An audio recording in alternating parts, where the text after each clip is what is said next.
concern. Para naman sa healthcare utilization rate or HCUR, ang lahat ng mga rehiyon ay nananatili po sa safe zone.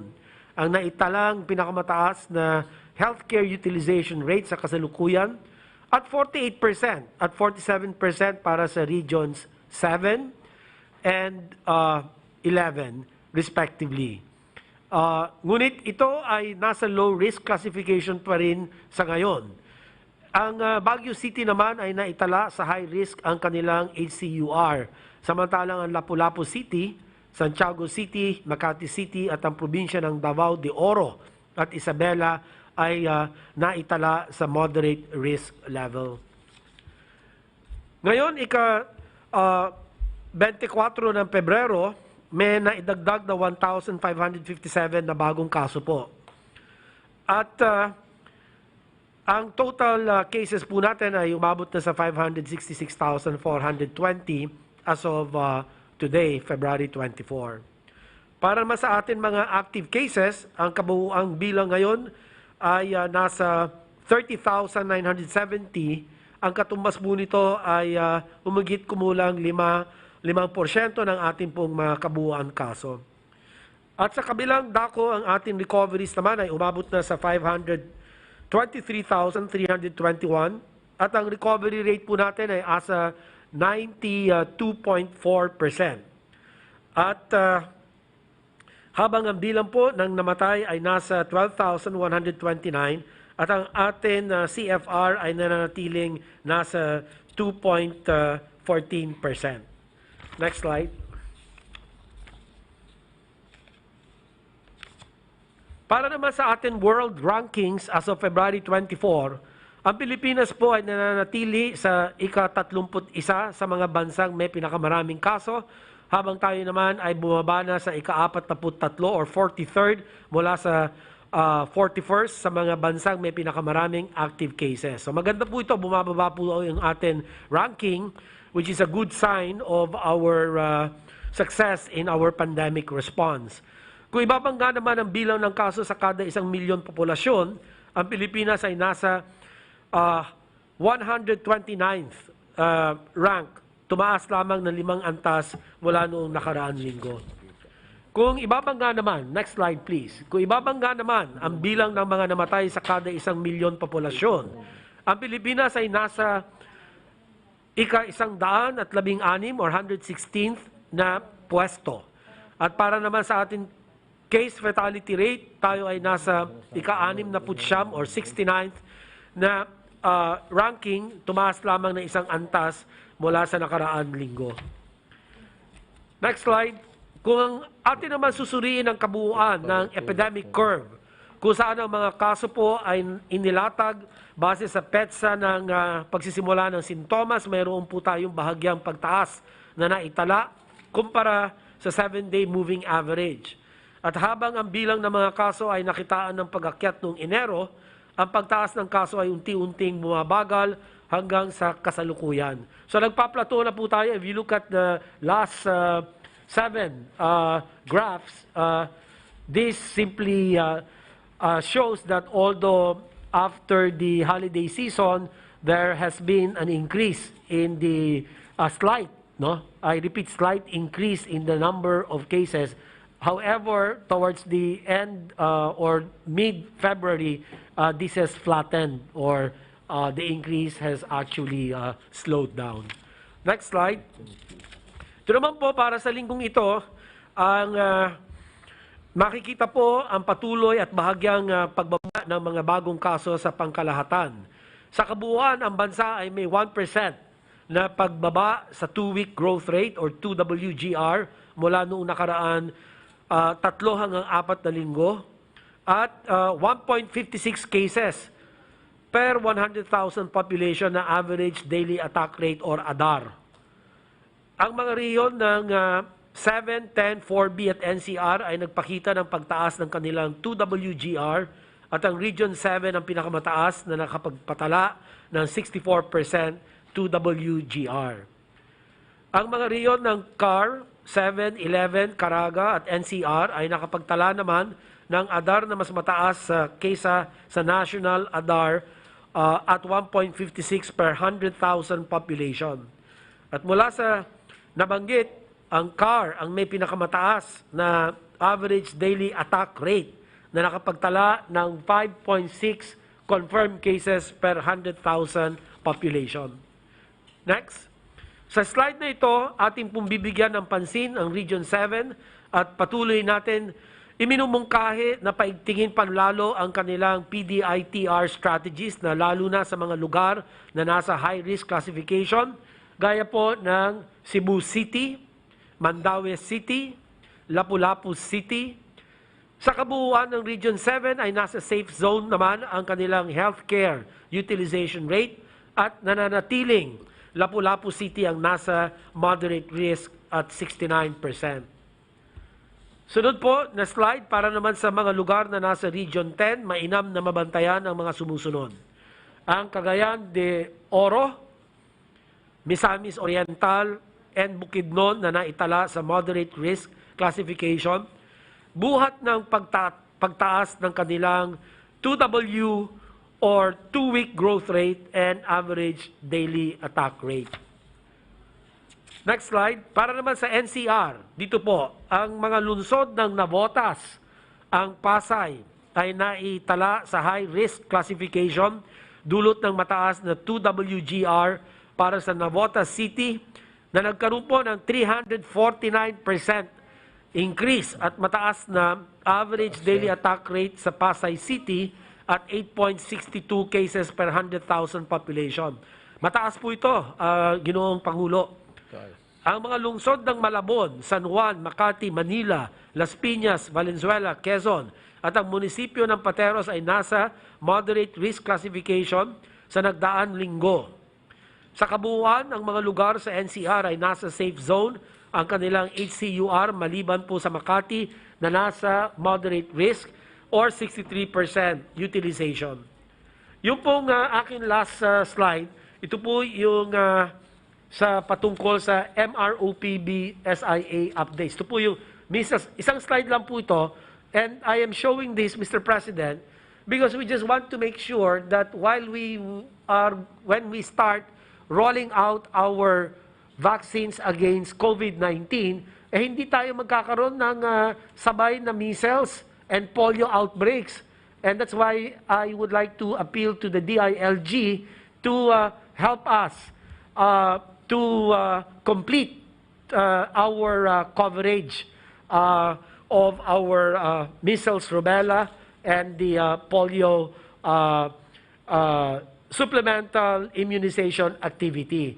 Na aking pong pakiusap sa DILG ay hikayatin ang lahat ng atin pong mga regional directors and local chief executives, lalong-lalo na po, na prioritize ang MROPV SIA in their respective localities for the remaining days of February, especially in barangays with highest unvaccinated children. Next is to facilitate the widest information dissemination for the immunization activity and include the measles, rubella, oral polio vaccine, SIA, in the respective press releases. Ensure, lastly, that policies and guidelines for COVID-19 prevention and control will be strictly observed while the MROPB SIA is being implemented. So kailangan po namin ng tulong ng DILG, Ginoong Pangulo, sa atin pong activities for MR and OPV SIA. So ito na lamang po. Thank you very much, Mr. President. I'm ready to answer your question. Dito tayo sa Secretary Duque, dito tayo sa updates on measles, rubella, and oral polio supplemental immunization activity. Ito ba kasing delikado rin ng COVID? Sa mga bata, kasing delikado, lalo na po measles, sir. Kasi in 2019, we had 800 deaths among children. So, would you advise that yung mga bata na hindi pa na turukan ng mga vaccination sa gaya nitong measles, rubella, and itong oral polio dapat? Yes, sir. Tama po, Mr. President. Thank you. Secretary Galvez. Sir, i-report ko po sa inyo po sir ngayon yung tinatawag po natin, sir, na mga indicative deliveries na mga vaccine. Ito yung tinatawag natin, sir, na best case. Unang-una po, sir, yung COVAX. Nag-expect po tayo ng 3.5 million po na vaccine galing po sa COVAX. Ito po sa AstraZeneca at saka sa Pfizer. And then, meron po tayo darating na, na 600,000 na donation plus yung ating procurement this coming March, 1 million from the DOH. So kung makita po natin na, Mr. President, talagang manipis po tayo sa, sa first quarter kasi total lang po niyan is 5.1 million. Kaya po, talaga pong tayo po ay nagkakaroon ng negotiation with the British government and also with China and also with the India and also with Russia na kung pwede po madagdagan itong first quarter na po natin. Especially po na kailangan po natin na mabakunahan yung more or less 1.7 healthcare workers plus yung mga po natin, mga vulnerable communities and senior citizens po. So ito po ang medyo talagang malaking problema po natin dahil po talaga yung sa global demand, napakababa po ng ating supply sa first quarter. And then madadagdagan po yung sa ating sa second quarter, meron po tayo na more or less 6 million plus galing po sa COVAX at meron din po 5 million sa ating mga procurement at nagtototal po yan ng 24 million na doses sa second quarter. And then ang main volume po ng ating mga procurement at saka yung sa COVAX ay darating po ng third quarter at saka fourth quarter. So yung ating planning po sa ating vaccination, ang major rollout po talaga natin will be coming from the third quarter and fourth quarter. That's why yung ongoing negotiation po natin sa mga ibang vaccine ay kailangan po na inano po namin na kung pwede sila magkaroon ng early delivery.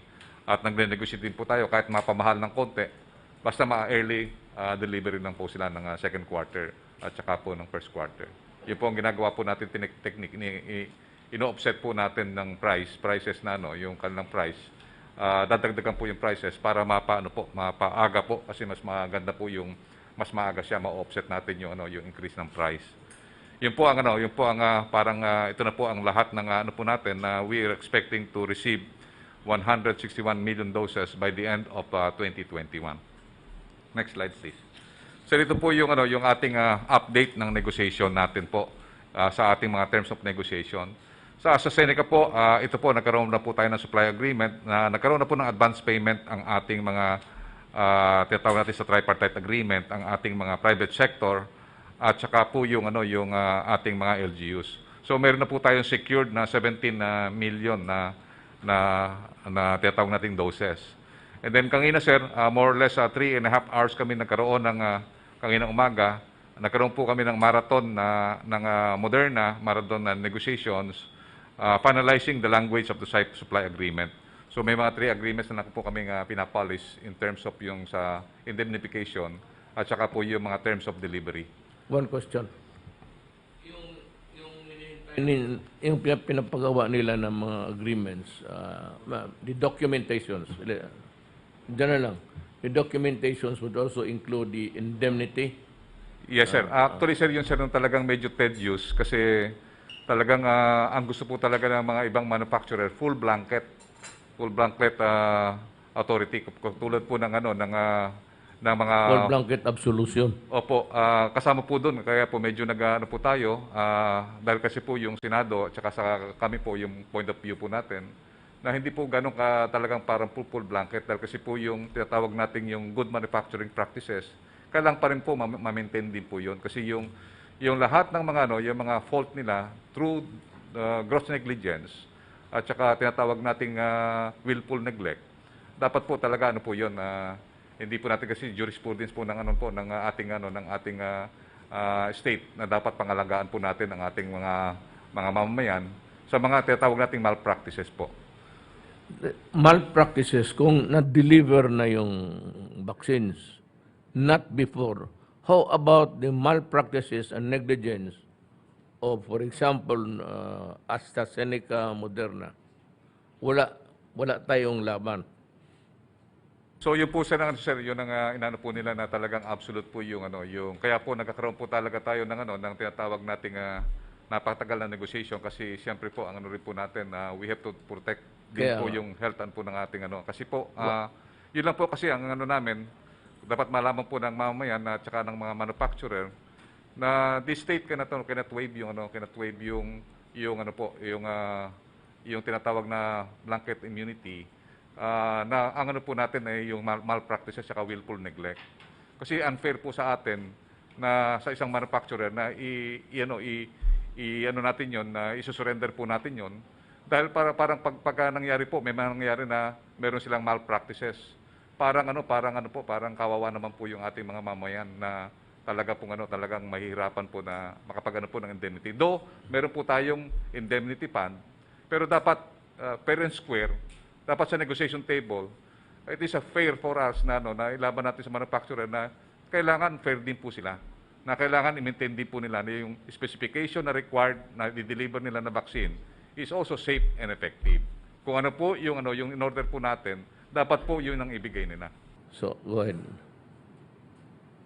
Yes, sir.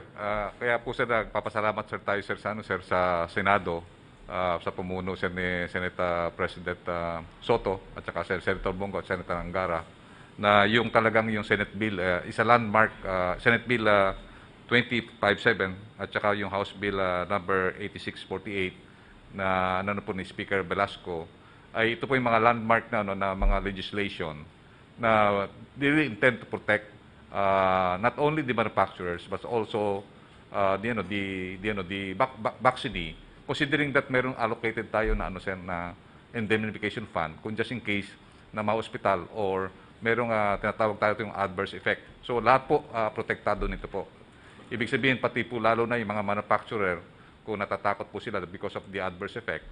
Ito pong spirit ng Senate bill will fully give them the protection while we are doing everything in good faith to serve the humanity and save our people from this pandemic. Sir, nag-meeting po kami kagabi kasama po si Secretary Duque at saka ang nag-facilitate po si Yusek Borja. Nag-usap po ang Chinese side at saka po yung Philippine side. Yung preparation po ng mga documentary requirements kasi po yung mga tinatawag natin mga export permit, yung mga acceptance dito pa acceptance. Inaayos na po. So para po yung yung target date po natin na maihabol po natin sa February yung bakuna na napangako po natin na darating ay ihahabol po natin. So yung pong mga documentary requirements ng Government of the Philippines at saka yung Chinese Embassy at saka po yung documentary requirement ng Sinovac ay inaayos na po at most likely po within 2 to 3 days maayos na po lahat para po sa pagdating po ng ating ang nasabi po ay military aircraft po ang gagamitin para one whole na po itong yung 600,000 po na darating po. Most likely po ang po natin is within this week. So yung rollout plan po ay nailatag na po ni Secretary Vince Dizon. Nakausap na po niya yung mga ibang si Yusek Abotahe at saka ang DOH. Kasi marami pong mga mayor katulad po ni Yorme at saka kami po magbo-volunteer po kami na talagang to have yung building na confidence. Magpapakuna po kami. Dahil kasi po talagang natin safe naman po yung Sinovac. Dahil sa rollout po ng Turkey at saka Indonesia, ang priority po talaga healthcare workers.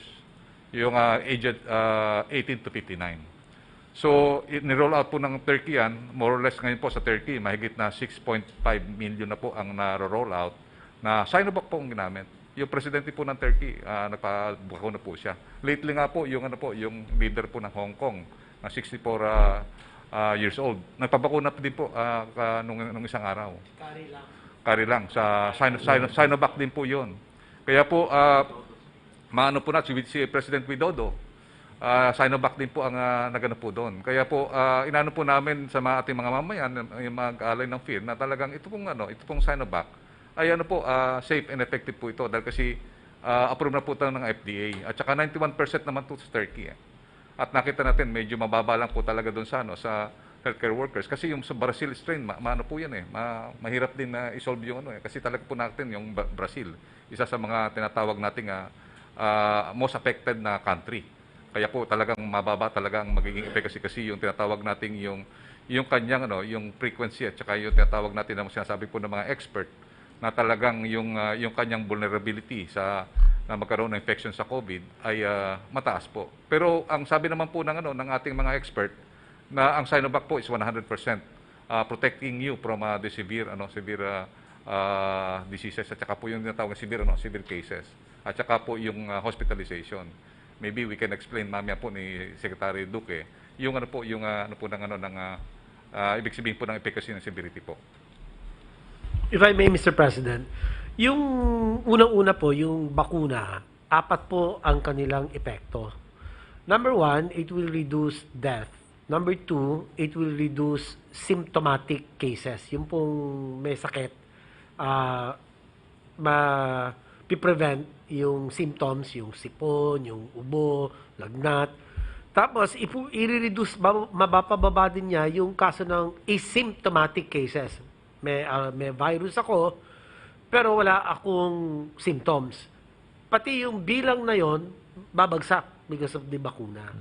Number 4, sir, it will also prevent hospitalization.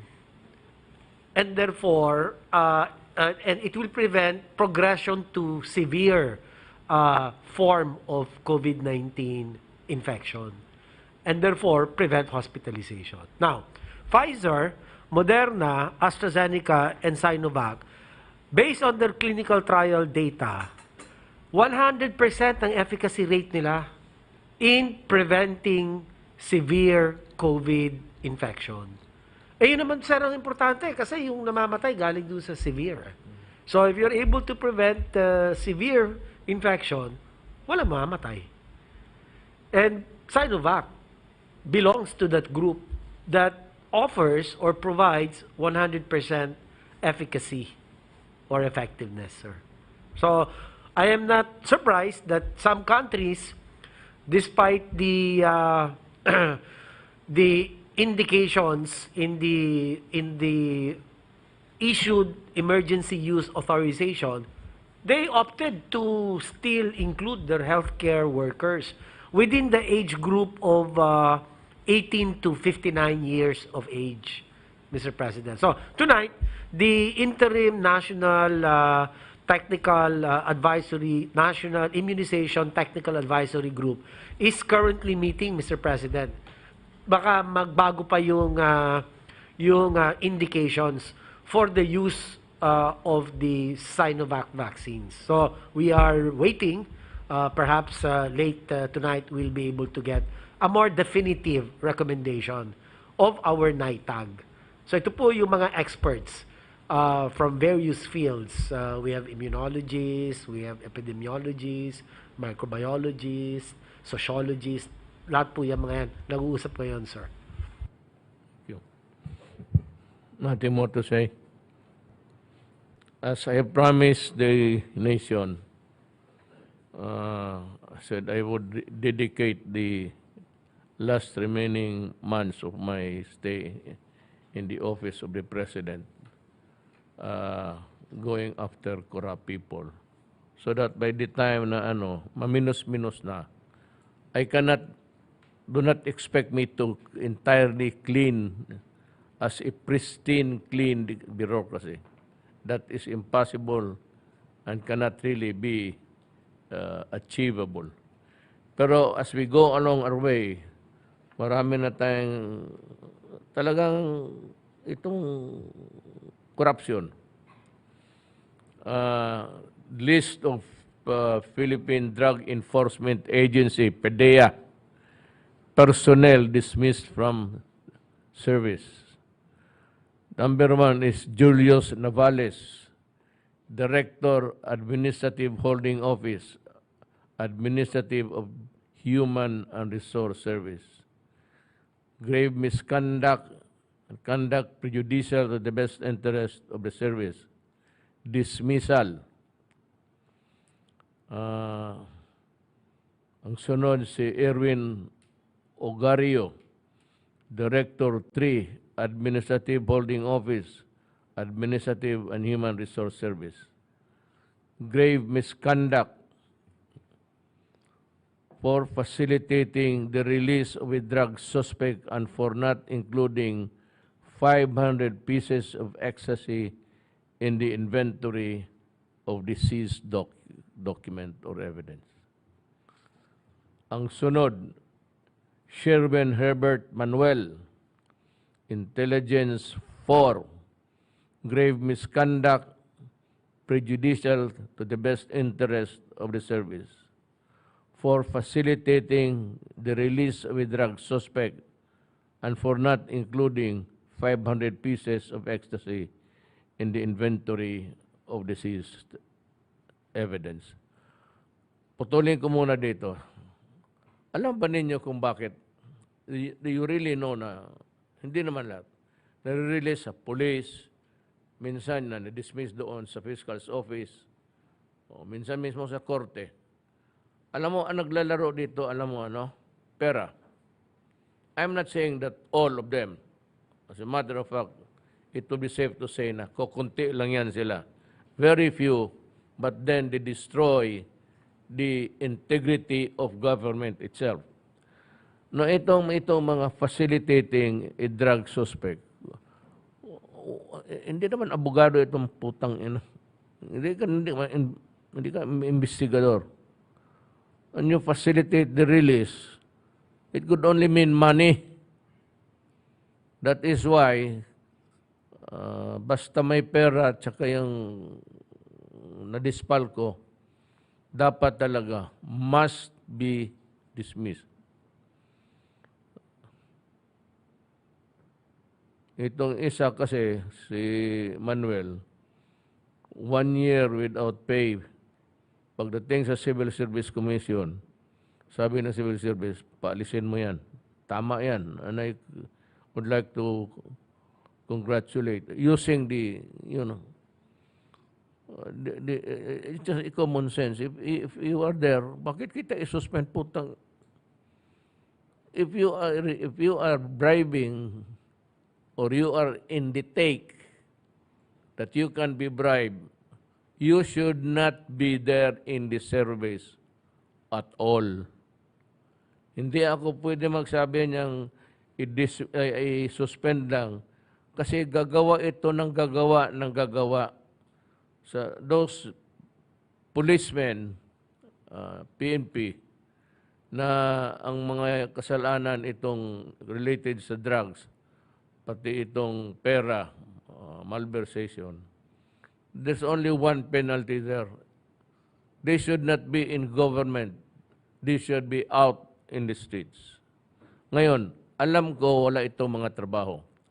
But these guys are really, lalo na yung tumanggap ng pera, nasanay sa corruption, alam na nila ang laro, gagawa itong mga paraan para mabubuhay.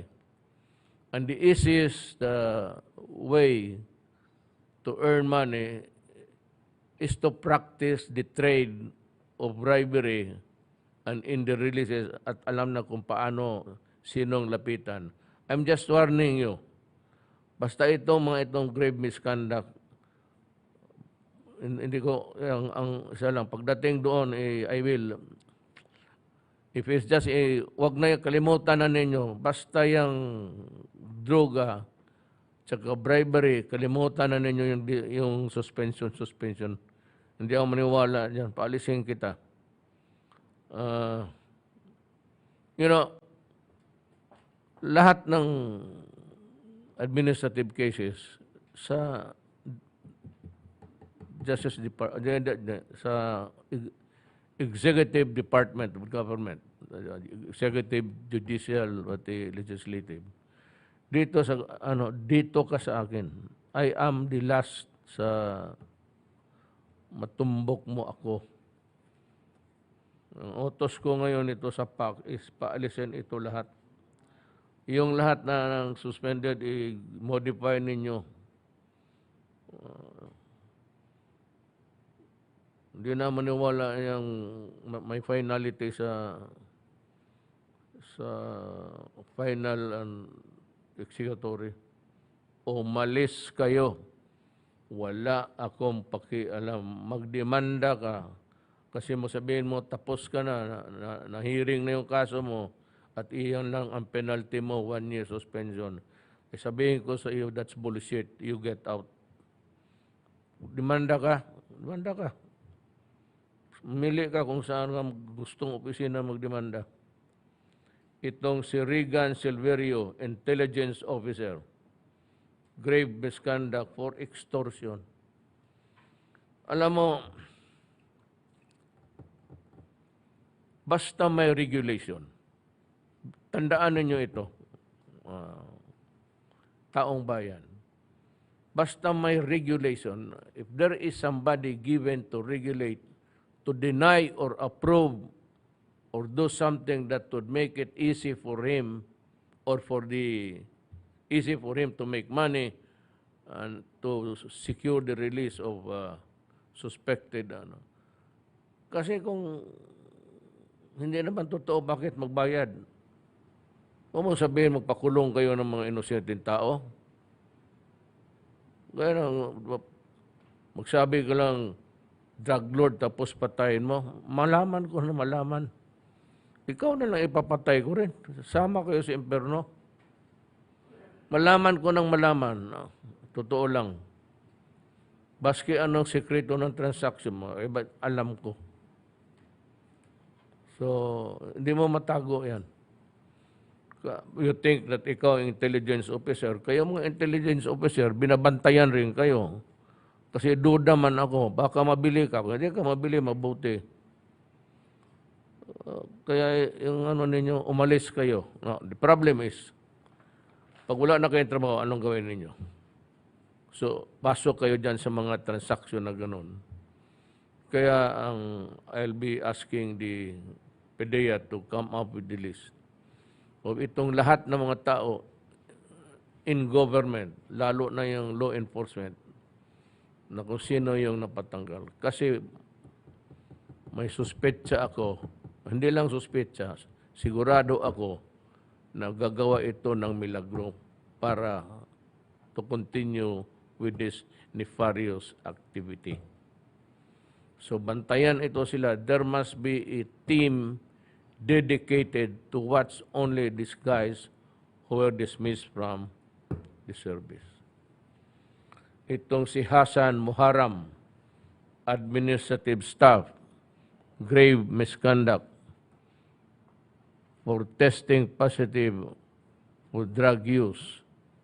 Ito yung mga sana wag na ako makahuli ng ganito. Yung hulihin ninyo isang tao, tapos ipatest ninyo ng positive, tapos kunan ninyo ng pera, that is extortion. Tapos you invasive yung injection. Wag lang sana kasi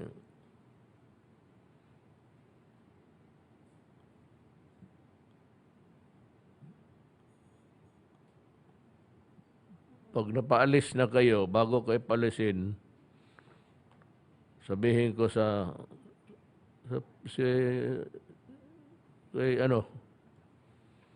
PDEA na dalhin ka muna sa akin. Pabaonan kita ng, gusto ko martilyo ginagawa ko martilyo minsan. Kasi kung martilyuhin mo yung kamay, magagano na, hindi na martilyo. Hindi yung bilog, yung nakaganon. Lahat ng minartilyo ko sa buhay ko, lahat totoo. Si Delpin Lorenzana, alam niya, he was assigned daw. Lahat minartilyo ko na mababait na ngayon. Kasi magsabi, ano ka? Ito, Mayor, bigyan mo lang ako pang bigas. Sabi ko, magandang buhay ka, nagliletse ka. Pabilihan mo ako ng martilyo na maganda. Papadala ko dito. Totoo. Magdemanda yan, di demanda. Human rights, idagdag mo yan doon sa idagdag mo yan doon sa yung itong human rights na itong komisyon. Nasabi naman yung places, tapos na.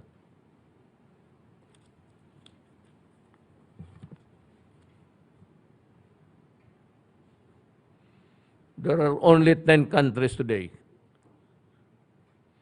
In fact, 75% of all vaccination, 75% ng lahat ng bakuna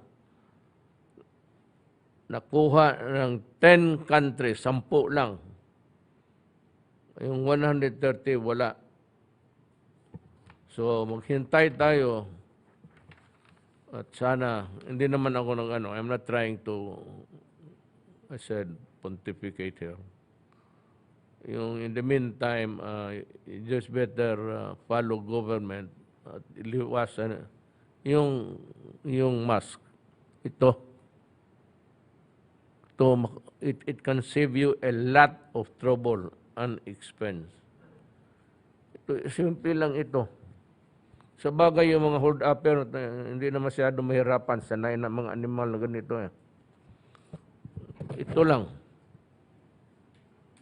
Tapos, wag naman yung gamitin ninyo, kita ko daan yung ninyo, nagsasalita ganun. Wala na. Na-inhale. Papasok sa hinga mo yung iba naman, ganun na. Ay, buhay. The problem is ito ganito. How do you solve the problem? Well, I leave it to the local chief executives, governor, mayor, barangay captain. Yung mga tao na walang-wala talaga. Hindi makabili nito, bilhin mo to. Yung ibang walang ang pagkain, hindi ka makabili ng ulam. The provincial government and the municipal governments and the city governments, I require you to buy and give it for free. Kung ayaw ninyong gawin yan, ako ang magdala ng bakuna doon sa lugar ninyo. I will go to the city hall at ibigay ko yung, ayaw mo magbili, ako ang mag-deliver. Ibigay mo sa mga tao. Ayaw mong gumastos, ako ang gagastos. So I hope that does not really happen. I hate to be pugnacious about it. Kipag-away ka dyan. Sana magkaintindihan na lang tayo na itong problema atin lahat. So ilang how many countries? Ilan pa lang ang meron? Again, 75%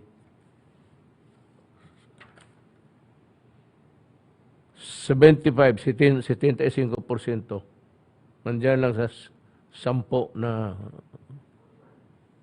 ang iba tayo, pati tayo wala.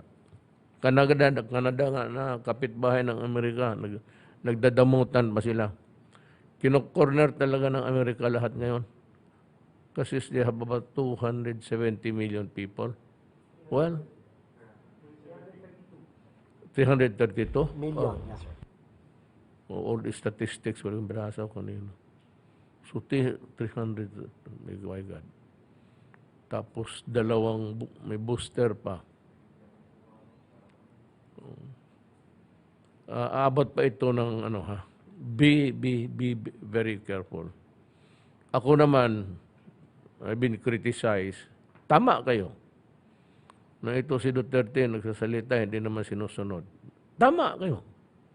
Na hindi naman nagmamask. Tama kayo. Hindi ako hold upper na sanay magsalita nitong kaya tinatanggal ko. Now, I run the risk of baka ako madali rin. May vice president man. Siya na ang susunod. Wala tayong magawa. I cannot, even in the provinces, even when I was in I was in Bicol yesterday. We distributed the financial tulong sa mga tao na tinamaan. I had a talk with the governor.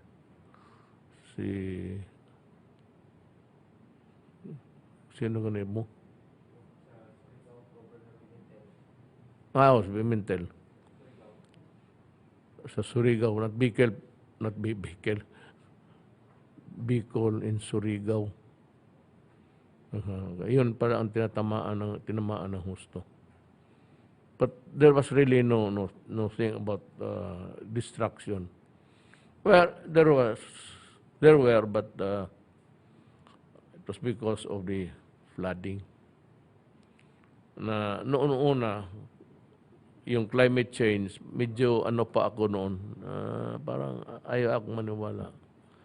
But ngayon, sobra talaga ang tubig na galing sa langit because of umiinit ho ang planeta.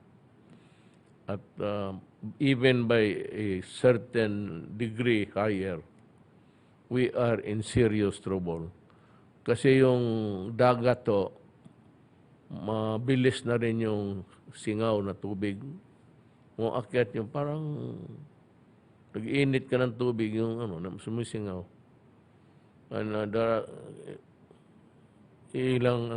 The biggest, mas marami pa sa landmass ang tubig. Kaya kung bumagsak yan, talagang tudo-tudo. And we are not prepared for that. Noon, we have the typhoons and the hot weather and the cold weather, usually in December. Pero ngayon wala ng panahon sa bagyo. The bagyo can come anytime. Nagwawala ang tubig nga sa dagat eh. Usually it's atin sa Cebu. Galing Pacific, it hits Cebu, Leyte, Bicol. Yung nasa malapit sa Ang Mindanao, ano ba yung pangalan ng typhoon? Auring? Unang sa nag-plot yung mga taga Pag-asa, ang ka-level niya sa Mindanao. Tapos maya hinintay niya ng ilang oras, umakyat na, kaya tinamaan yung Surigao. Tapos papunta na sa nag-coastline lang siya. Ang Mindanao was spared. Davao was spared.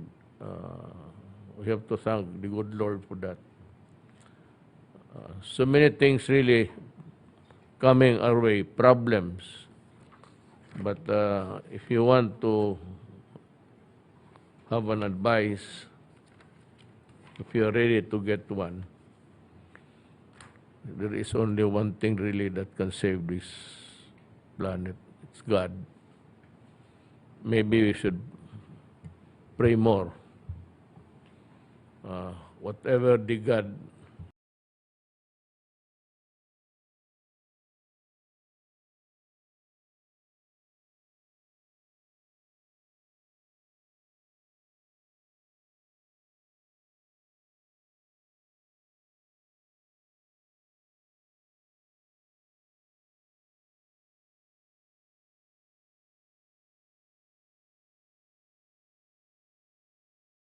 yung pera. Hindi na namin doon, nauna doon nauna na yung mga sila Generalad. Ang dinala ko na lang kahapon, talk to Governor Pimentel, yung monetary tulong. So, I think that is all for tonight. And just, by the way, just if you want questions, I may set aside. If few minutes to answer your questions. Lalo na yung hirap na hindi makahanap ng solusyon. If you have something to ask me for help or for advice or for action, naapi-api ka, palamin mo lang ako, sumulat kayo dito, Malacanang. I will have I have a staff for that kind of thing. And we will respond. Hindi lang kaagad-agad, but we will respond. So, I have said enough. I hope that to find you in maski na basta komportable lang kayo. At magandang gabi sa inyo lahat.